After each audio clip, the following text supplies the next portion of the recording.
여러분, 영원으로 전셋집 구하는 방법을 알려드릴게요. 이 방법을 아시면은 1년에 300만원에서 500만원까지도 전략할 수 있습니다. 중소기업 다니신 분들은 정말 잘 들으셔야 돼요. 여러분들 한 달에 얼마 정도를 버시나요? 한 달에 뭐 200에서 300 정도, 이제 중소기업 다니신 분들은 그 정도를 버시겠죠. 이제 사회초년생들은 뭐 200 정도로 시작을 할 거고, 좀 연차가 있으신 분들은 250에서도 300까지도 벌 수 있을 거라 생각이 드는데요. 여러분들이 소득이 3,500만원 이하다라고 하신 분들은 이 강의 꼭 들으셔야 됩니다.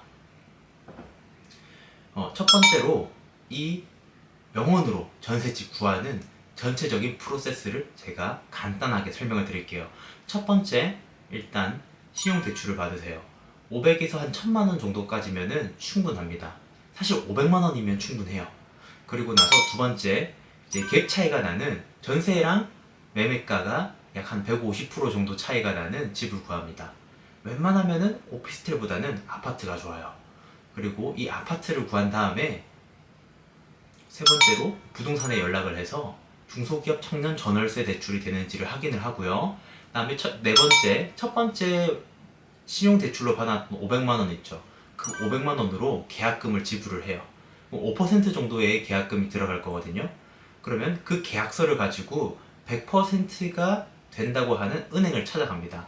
은행을 찾아가서 계약서랑 내가 필요한 서류들, 내가 직접 발급받아야 되는 서류도 있을 거고, 또는 회사한테서 받아야 되는 서류들도 있겠죠. 그 서류들을 받아가지고 제출을 하고, 한 달 정도, 뭐 길면은 한 달, 짧으면 한 2주 정도 만에 이 대출이 된다 안 된다가 나올 거예요. 그런데 이 갭이 이제 집을 구할 때 이 갭 차이, 아파트고 세대수가 많고 전세가보다는 이제 매매가가 월등히 높은 그런 물건들을 잘 구하셨다면은 문제 없이 대출이 100%가 나올 겁니다. 그러고 나서 이제 집을 들어가면은 5% 제가 낸 거 있죠. 집주인한테는 제가 이 5%가 집주인 계좌번호로 들어갔으니까 집주인한테는 은행이 95%로 보내줄 거고요. 저한테는 제가 냈던 5%를 다시 돌려줄 거예요. 그러면은 실제로는 저는 영원을 가지고 전셋집을 구한 거죠. 첫 번째는 내가 중소기업을 이제 처음 다니시는 그런 분들이 있을 거 아니에요. 근데 통장에 그런 분들이 500만원, 1000만원 없을 거예요. 저도 처음에 이제 이 영원으로 100%짜리 물건을 구해서 살았거든요. 그때 제 통장에 있었던 돈은 한 50만원에서 100만원 사이밖에 안 됐어요. 그럼 어떻게 했냐? 이 1000만원을 저는 은행한테서 빌렸습니다. 마이너스 통장을 저는 만들었고요. 이 마이너스 통장이 그때 제가 한 3개월밖에 안 다녔는데 회사에 마이너스 통장을 만들어 주더라고요. 그럼 뭐 나는 지금 이제 회사 1개월밖에 안 됐다 하시는 분들 한번 알아보세요. 될 수도 있습니다.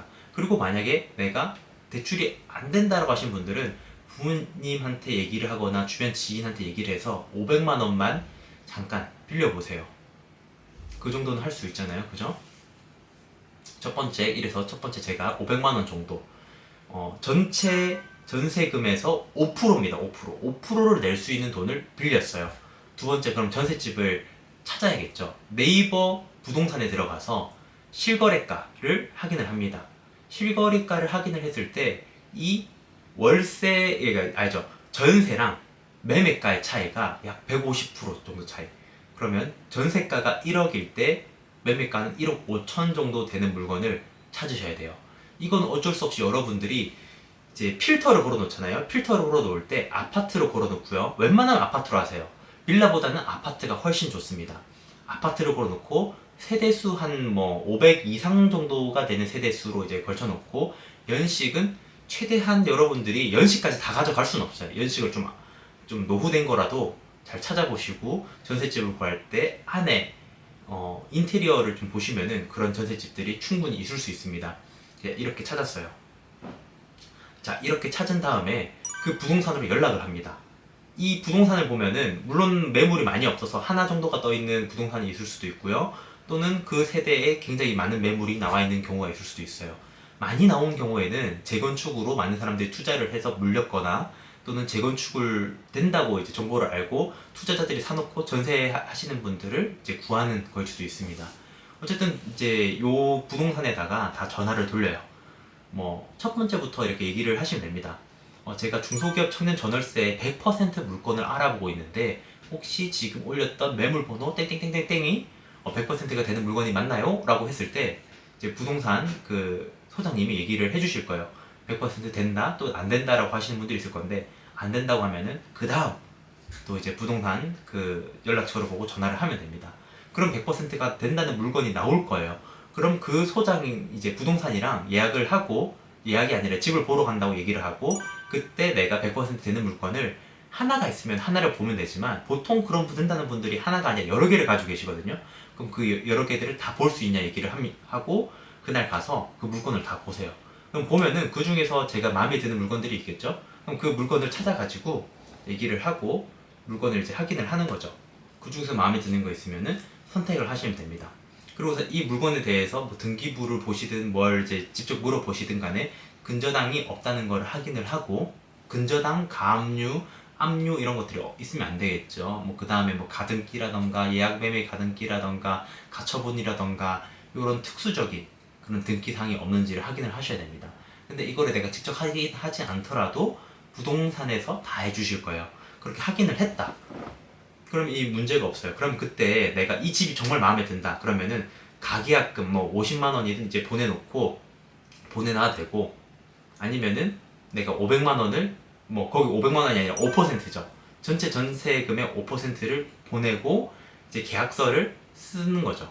그 계약서를 쓰고 나서 이 계약서랑 그다음에 나머지 은행한테 이제 대출을 받을 수 있는 그런 서류들이 있거든요. 그런 서류들을 그다음 회사에서 받든 아니면 내가 뭐 주민센터 가서 이제 하는 것들이 있어요. 그런 서류들은 옆에 이렇게 띄워 드릴게요. 그 서류들을 다 가져갑니다. 다 받습니다. 받는데 뭐 빠르면은 이제 며칠이면 되실 수도 있고 회사에서 좀 민기적거리면은 좀 더 걸릴 수 있어요. 자, 그러면은 이제 다 가지고 가는데 이 계약을 할 때도 내가 언제쯤 들어간다라는 게 있어야겠죠? 그 기간을 좀 최대한 러프하게 잡으세요. 내가 뭐 보통이면 한 달 정도면은 충분하고 뭐 길면은 한 달 반까지도 이제 할 수 있는데 뭐 뒤에 이제 그런 사정들이 있으면은 최소한 2주 이상은 잡으셔야지 좀 더 이게 딱딱딱 하게 하는 것보다 기간이 좀 더 있는 게 편합니다. 그럼 지금 이제 가계약하면서 내가 언제쯤 들어갈 거란 것도 얘기가 됐고 서류들 다 있어요. 그럼 이 100% 대출을 해줄 수 있는 은행을 찾아야겠죠. 보통 부동산한테 얘기를 하면은 이 부동산은 이전에 100%를 했던 경험이 있는 부동산이기 때문에 이런 매물들에 대해서 알고 있을 거고 여러분들한테 소개를 해준 걸 거예요. 그럼 이 100% 되는 물건을 가지고 있는 이 부동산한테 어느 은행이 가면 되나요? 얘기를 했을 때 그 은행을 알려주실 거거든요. 근데 이 부동산도 잘 모른다면은 여러분들이 더 발품을 팔아야 돼요. 주변에 100%가 되는 은행인지 아닌지를 알 수가 없거든요. 어떤 은행은 80%까지 해준다는 데가 있을 거고 어떤 은행은 100%까지 해주는 은행이 있을 거예요. 그 은행을 찾으셔야 되는데 여러분들이 이 은행 영업시간 때 다 전화를 걸어가지고 뭐 내가 중소기업 청년 전세 대출을 하는데 이 은행은 어디까지 되나요? 아파트구 이 전세랑 뭐 매매가의 차이가 5천만 원 정도 차이가 나는데 한 80까지 되나요? 아니면 100%까지 되나요? 물어봅니다. 어떤 데는 80이 된다는 데가 있을 거고 어떤 데는 100%가 된다는 데가 있을 거예요. 그 100% 된다는 데를 찾아가시면 돼요. 그리고 이 서류들을 다 가지고 찾아갔죠? 그러면 다 제출을 하면은 제출하고 뭐 서류 쓰는데 얼마 걸리진 않아요. 한 10분? 15분 정도 걸리는데 그러면 한 1주에서 2주 정도 보증보험이 된다 안 된다를 확인을 할 거고 보통은 여러분들이 집을 제대로 구했다면은 뭐 등기부에 아무런 이제 권리 사항이 없고 그다음에 이 갭의 차이가 5천만 원 이상 차이가 나 5천만 원이 아니라 이 갭의 차이가 150% 정도 차이가 난다. 그러면은 웬만하면 정말 특수한 조건이 아니고서는 이제 100%가 될 건데 여기서 안 된다는 은행이 있을 수도 있죠. 그럼 또 다른 은행으로 전화를 돌리는 거예요. 돌려서 또 그 은행은 100%가 된다. 그러면 이제 그 은행으로 찾아가면 됩니다. 그리고 나서 기간이 기다리면은 이제 100%가 된다는 얘기를 들으실 거고 그 날짜에 맞춰서 이제 집을 들어가는 아침에 뭐 내가 1월 1일 날 이 전셋집을 들어가기로 했다 라고 하면은 1월 1일 아침에 은행이 이제 집주인 계좌로 전체 금액의 95%를 줄 거예요. 왜 95%냐? 제가 처음에 5% 계약금을 걸면서 5%를 그분 이제 집주인 통장으로 넣었죠. 그렇기 때문에 은행에서는 이 집주인 계좌로 95%를 보내줄 거고 저한테 5%를 보내줄 거예요. 그럼 제가 들어간 돈은 0원이죠. 그럼 그때부터 저는 이 매달 1억짜리라고 가정을 하면은 매달 1.2% 정도의 금리거든요. 그러면 120만 원이죠, 1년에. 그거를 12개월로 나누면은 한 달에 10만 원이에요. 그리고 아파트 같은 경우에는 오피스텔보다 관리비가 더 저렴합니다. 그럼 실제로 내가 내는 관리비는 오피스텔 6, 7평 되는 것보다 훨씬 더 저렴할 거예요. 그럼 매달 제가 내는 돈이 뭐 한 18만 원 정도에서 20만 원 사이가 될 거예요. 어떤가요? 여러분들 정말 더 넓은 집에 살면서 월세처럼 내는 이자를 아끼고 관리비도 아낄 수 있는 정말 좋은 방법 아니에요?